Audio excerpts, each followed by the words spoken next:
Okay, question 11. So what we've got here is a number machine, and what this does is it takes your input, okay, and wherever there's an X, that's where you're going to put the input. So you get a half, lots of the input,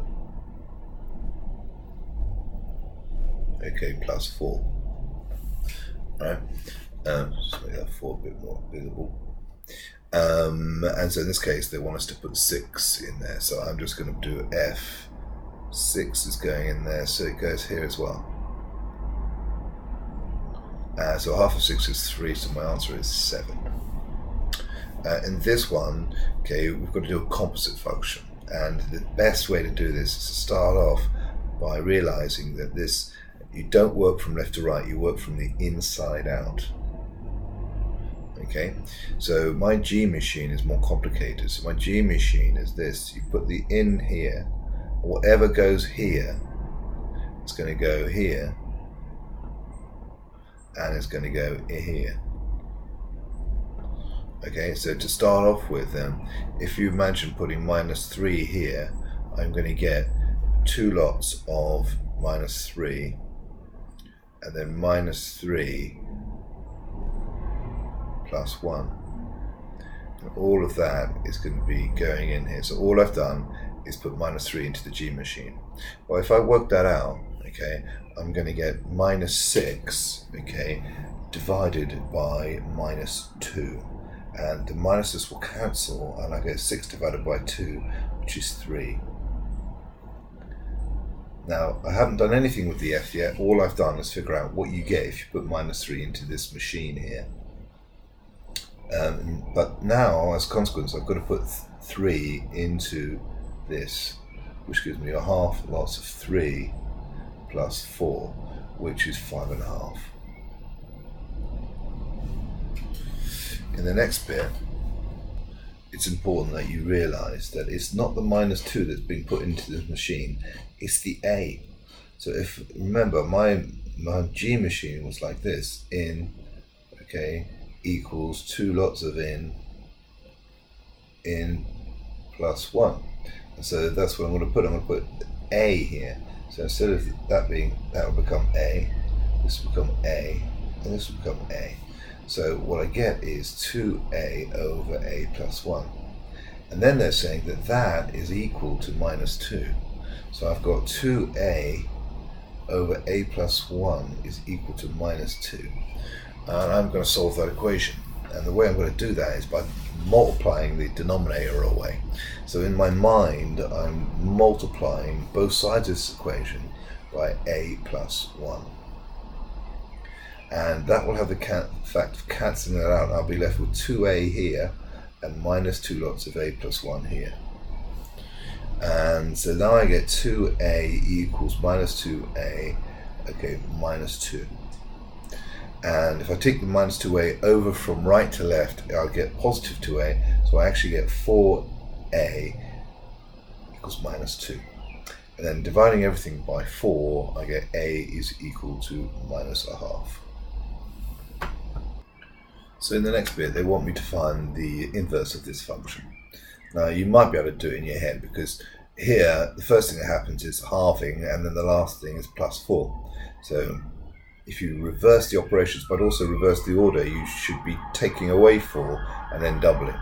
But let's do the more formal method. And to use the more formal method, what you do is you change the X to a Y, and you put X in the front here. And then we're going to make Y the subject. So you get X minus 4 equals 1/2 Y. And then we're going to double, so we get 2 lots of X minus 4.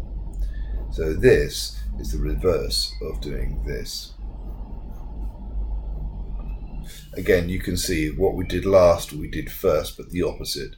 And likewise for this. So my final answer for that question is 2 bracket X minus 4.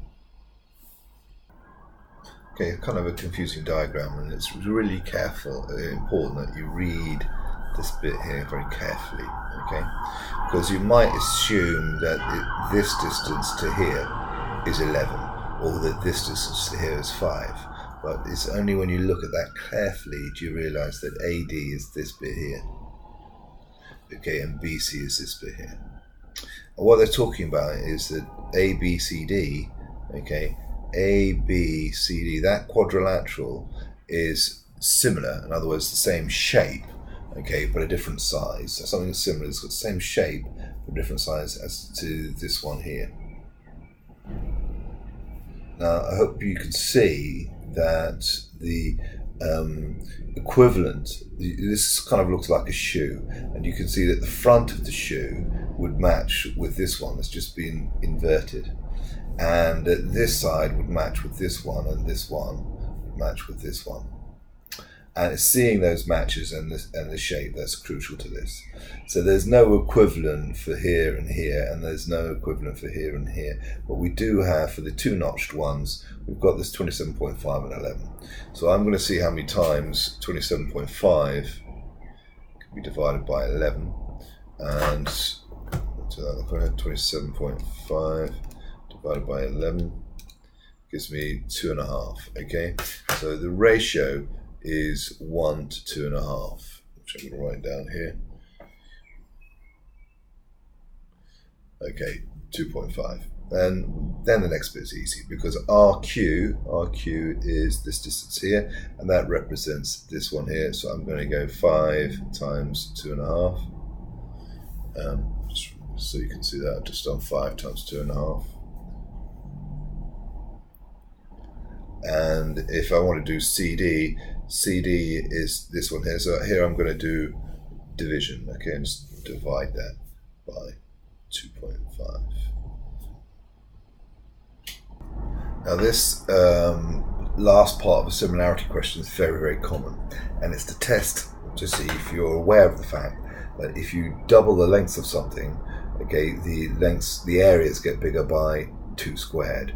If you double the lengths of something, then the volume of a shape, a 3D shape, would go up by 2 cubed, okay, because you're doubling in 2 or 3 dimensions.